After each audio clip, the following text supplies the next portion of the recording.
नमस्कार, स्वागत है आपका आरटी हलचल में और मैं हूं आपके साथ फाल्गुनी सोनी लेकर जिले के तरोताज़ा हालात। चलिए सबसे पहले नजर डालते हैं आज की हेडलाइंस पर। इंदौर के नकली शराब कांड के बाद जिले की शराब दुकान से आबकारी विभाग ने लिए शराब के सैंपल। पानी की समस्या से परेशान लोगों ने कलेक्टर से की मुलाकात, समस्या के निराकरण की मांग। लालबाग रेलवे स्टेशन पर भिक्षा मांगने वाली वृद्ध की हुई मौत, क्षेत्रवासियों ने की अंतिम संस्कार। आर्मी में भर्ती होने के बाद पहली बार गांव लौटने पर ग्रामीणों ने किया स्वागत। और अब गतिविधियां विस्तार के साथ। इंदौर नकली शराब कांड मामले के बाद अब बुरहानपुर में भी आबकारी विभाग ने जिले की शराब दुकानों से शराब के सैंपल लेकर जांच के लिए इंदौर भेज दिए। इंदौर नकली शराब कांड मामले में बुरहानपुर का कनेक्शन जुड़े होने का मामला सामने आया। बुरहानपुर से शराब सप्लाई करने वाले आरोपी मनीष को पुलिस ने गिरफ्तार कर लिया। गिरफ्तार आरोपी मनीष को इंदौर की जूनी इंदौर थाना पुलिस को सौंप दिया। मनीष के द्वारा सप्लाई की गई शराब के बेच नंबर वाली शराब की 22 पेटी आबकारी विभाग ने जब्त कर ली है। जब्त शराब के सैंपल जांच के लिए लैब में भेजे हैं। बुरहानपुर एसपी राहुल कुमार को कुछ दिन पहले इंदौर पुलिस से इनपुट मिले थे। जानकारी मिली थी कि जूनी इंदौर से जहरीली शराब से एक व्यक्ति अंधा हो गया। गिरफ्त में आए जिन आरोपियों ने ये शराब इंदौर में बेची थी, उन्हें उन बोतलों को बुरहानपुर के मनीष सुखवानी से खरीदना बताया। उनके आधार पर पुलिस ने सप्लाई मनीष की सर्चिंग शुरू कर पकड़ लिया था। जूनी इंदौर पुलिस को सौंप दिया। प्रयोगशाला से जांच रिपोर्ट आने तक जिले भर के ठेकों से रॉयल स्टैंग का स्टॉक जब्त किया है। ठेकों से अन्य शराब की बिक्री जारी है।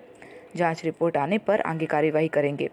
विभाग की टीम जिले भर में अवैध और मिलावटी शराब की रोकथाम में जुटी हुई है। इंदौर में नकली शराब के 3 मामले कायम हुए हैं, जिसके अंदर एक जूनी इंदौर में कायम हुआ था। उसमें एक व्यक्ति जो है वो अंधा हो गया था। उसी तारतम्य में इन्वेस्टिगेशन के दौरान में इंदौर पुलिस के द्वारा ये देखा गया कि जो उसमें मेन आरोपी है उसको अलग अलग लोगों से वो शराब जो है वो खरीदता था, जिसमें से एक व्यक्ति जो है वो बुरहानपुर में मनीष नाम का भी व्यक्ति था। उससे भी उसके संपर्क पाए गए। उनके द्वारा तत्काल जो है वो मुझे बताया गया वहाँ के एसपी इंदौर के द्वारा। उसमें तत्काल एक्शन लेते हुए उसी वक्त हमने उस व्यक्ति को हिरासत में ले लिया। लगाइए, हमने सिर्फ और सिर्फ पर्टिकुलर जो बैच नंबर वहाँ के अपराध क्रमांक में आया हुआ है, उस बैच नंबर को हम लोगों ने जांच के लिए भेजा है आबकारी विभाग के माध्यम से। और उसके बाद जैसे ही जांच रिपोर्ट आएगी उसके बाद वापस जो लीगल तौर पे डॉक्यूमेंटेड शराब ठेके पे आती है वो अपने हिसाब से आगे कार्रवाई करेंगे। शहर के बेरी मैदान क्षेत्र में पिछले 1 माह से पानी की समस्या बनी हुई है, जिस कारण आज क्षेत्र के लोग जिला कलेक्टर कार्यालय पहुंचे और अपनी समस्या से कलेक्टर को अवगत करवाया। समस्या का निराकरण करने की मांग की। शहर के बेरी मैदान क्षेत्र में पीने के पानी की समस्या बनी हुई है। परेशान होकर आज क्षेत्र के लोग शिकायत करने के लिए कलेक्टर कार्यालय पहुंचे और कलेक्टर से मुलाकात कर समस्या से अवगत करवाया। क्षेत्रवासियों का कहना है कि करीब 10-10 दिन के बाद पीने का पानी मिल रहा है, जिस कारण हमें काफ़ी परेशानियों का सामना करना पड़ता है। कई बार नगर निगम में इसकी शिकायत की, लेकिन कोई सुनवाई नहीं हो रही। आज जिला कलेक्टर कार्यालय पहुंचे और कलेक्टर से मुलाकात कर क्षेत्र में पानी की समस्या का निराकरण करने की मांग की। आपको बता दें कि बरसात का मौसम शुरू हो गया है, लेकिन इसके बावजूद भी शहर के अधिकांश वार्डों में पानी की समस्या बनी हुई है, जिस कारण लोगों को परेशानियों का सामना करना पड़ रहा है, लेकिन जिम्मेदारों द्वारा इस और कोई ध्यान नहीं दिया जा रहा। बेरी मैदान वार्ड नंबर 14 से आए। अब नलों में 8-8, 10-10 दिन पानी नहीं आता है। उसकी समस्या के लिए आए। ये शेरा भैया ने मतलब बोरिंग के लिए आवेदन दिए।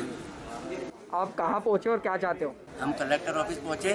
हम चाहते हैं कि ये बोरिंग हो जाए और थोड़ा लोगों को सारा मिल जाए पानी। बुरहानपुर रेलवे स्टेशन पर भिक्षा मांगने वाली वृद्ध महिला की मौत हो गई। क्षेत्रवासियों ने मानवता की मिसाल पेश करते हुए वृद्ध महिला का विधि विधान के साथ अंतिम संस्कार किया। पिछले 40 साल से बुरहानपुर रेलवे प्लेटफॉर्म पर भीख मांगकर अपना जीवन बसर करने वाली सकूबाई उम्र करीब 80 साल का निधन हो गया। क्षेत्रवासियों ने मानवता की मिसाल पेश करते हुए विधि विधान के साथ अंतिम संस्कार किया। लालबाग संघर्ष समिति अध्यक्ष रुद्रेश्वर एंडोले ने निर्णय लिया कि लालबाग परिवार का हिस्सा बन चुकी सकूबाई का विधि विधान से अंतिम संस्कार किया जाएगा।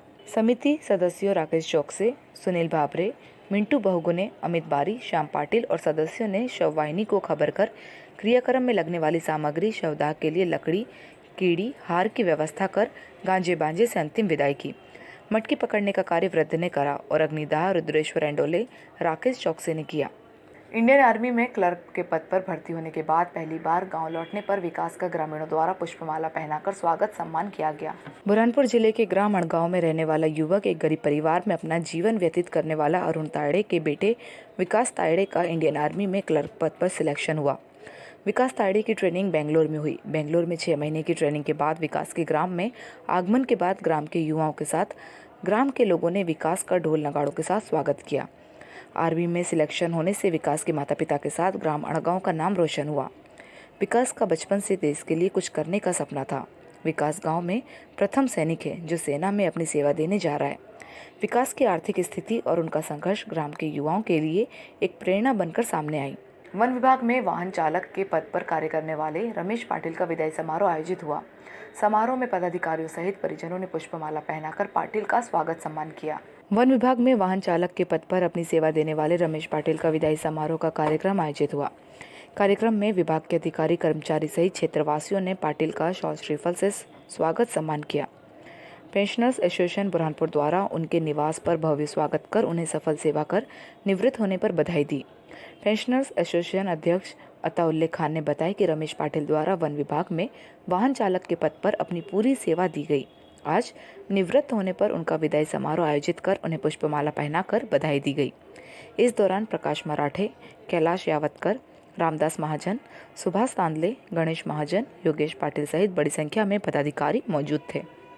शाहपुर नगर में सर्वप्रथम क्षेत्र में मात्र एक स्थान पर लकड़ी तेल घाना का शुभारंभ हुआ है। हमारे यहाँ शुद्ध मूंगफली, तिल, खोपरा तेल और पारंपरिक तरीके से निकालकर इसे बेचा जाता है, क्योंकि शुद्ध खाओ और स्वस्थ रहो। अब लकड़ी घानी का ही तेल क्यों? इसके क्या फायदे हैं, आइए हम आपको बताते हैं। घानी का तेल केमिकल रहित होने से स्वास्थ्यवर्धक होता है।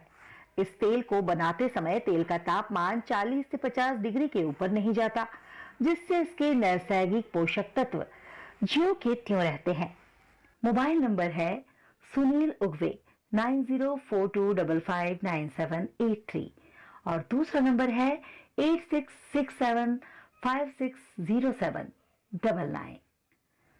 स्वदेशी अपनाएं, स्वस्थ रहें, मस्त रहें। ग्लोबल गुजराती वैष्णव वाणिक समाज की बुरहानपुर में स्थापना होना है, जिसको लेकर आज गुजराती मोड वाणिक समाज की बैठक संपन्न हुई।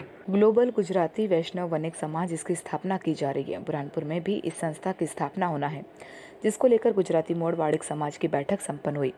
व्हाट्सएप ग्रुप बनाकर उसमें 3 एडमिनों की नियुक्ति की गई। यह 3 एडमिन एक संगठन तैयार करेंगे। इस उद्देश्य को लेकर बैठक आयोजित की गई, जिसमें समाज के अध्यक्ष Vijay Shah, doctor Rajesh Bajaj, group admin Jayaben और समाज के सभी वैष्णव समाज के सदस्य भी मौजूद थे। समाज में जो भी बिखराव है, लोग अलग अलग संगठन में बैठे हुए हैं, सभी को एक मंच पर लाना, सभी को एक साथ लेकर चलना इस बैठक का उद्देश्य था और इसको लेकर कार्य योजना तैयार की जा चुकी है। समाज में जो लोग पद पर आसीन हैं, वे लोग समाज के तबके को एकजुट करने में लगे हुए हैं। इस बैठक में एक शिक्षा समिति, एक महिला मंडल और एक युवा मंडल गठन करने का निर्णय लिया गया। विजय शाह ने बताया कि हमारे उद्देश्य समाज के हर तबके को एक साथ लेकर चलना है। समाज में जो बिखराव हुआ है उसको संगठित करना है। इसे टोटल 18 सदस्यों की एक कमेटी बनाई गई है और ये कमेटी की कल जो हमने मीटिंग रखी थी, उस मीटिंग में ये सब तय करने के उपरांत वहाँ पर ये तय हुआ है कि भाई जो है 3 मंडल बनाना है, एक युवा मंडल, एक शिक्षा समिति बनाना है और एक महिला मंडल बनाना है। और समय समय पर वहाँ से जो हमें निर्देश मिलते रहेंगे, उस निर्देशों के अनुसार समाज का ये यहाँ बुरहानपुर जो अपने ज़िले हैं, इसमें जितने वैष्णव समाज है, यहाँ बुरहानपुर में लगभग 16 वैष्णव समाज है। इन सब 16 वैष्णव समाज को एकत्रित करना है। और एक बार फिर आरटी हलचल की खबर का असर हुआ। शनिवारा चौराहे पर लगे यातायात सिग्नल नगर निगम द्वारा शुरू करवा दिए हैं। सिग्नल शुरू होने पर समाज सेवियों ने नगर निगम का आभार माना। बुरहानपुर में आरटी हलचल की खबर का एक बार फिर असर हुआ। इंदौर इच्छापुर हाईवे पर विगत 15 दिनों से यातायात सिग्नल बंद पड़े थे, जिसको लेकर प्रमुखता से खबर दिखाई गई थी, जिसके बाद नगर निगम ने यहां के यातायात सिग्नल शुरू कर दिए, जिससे लोगों ने बड़ी राहत महसूस की। आपको बता दें कि बुरहानपुर में इंदौर इच्छापुर हाईवे के शनिवारा चौराहे पर लगे यातायात सिग्नल पिछले 15 दिनों से बंद पड़े थे, जिस कारण यहां पर रोजाना दुर्घटनाएं हो रही थी। इसकी शिकायत यातायात पुलिस विभाग के साथ समाज सेवियों ने भी नगर निगम से की थी, जिसके बाद इस समस्या को लेकर प्रमुखता से खबर भी दिखाई गई। फिर एक बार आरटी हलचल की खबर का असर हुआ, यहाँ के यातायात सिग्नल चालू कर दिए गए, जिसके बाद अब समाज सेवियों ने नगर निगम के अधिकारियों का आभार माना। मैं संबंधित अधिकारियों को बहुत धन्यवाद देता हूं कि उन्होंने ये सब मांग को तत्परता से सुलझाते हुए उसे चालू कर दिया। उनको मैं धन्यवाद देता हूं। और वक्त हो चुका है आपसे विदा लेने का। जाते जाते डालते नजर आज की हेडलाइंस पर। इंदौर के नकली शराब कांड के बाद जिले की शराब दुकान से आबकारी विभाग ने लिए शराब के सैंपल। पानी की समस्या से परेशान लोगों ने कलेक्टर से की मुलाकात, समस्या के निराकरण की मांग। लालबाग रेलवे स्टेशन पर भिक्षा मांगने वाली वृद्ध की हुई मौत, क्षेत्रवासियों ने की अंतिम संस्कार। आर्मी में भर्ती होने के बाद पहली बार गांव लौटने पर ग्रामीणों ने किया स्वागत। तो कल फिर होगी आपसे मुलाकात जिले की ताज़ा गतिविधियों के साथ। तब तक के लिए आरटी हलचल की पूरी टीम और मुझे दीजिए इजाज़त। नमस्कार।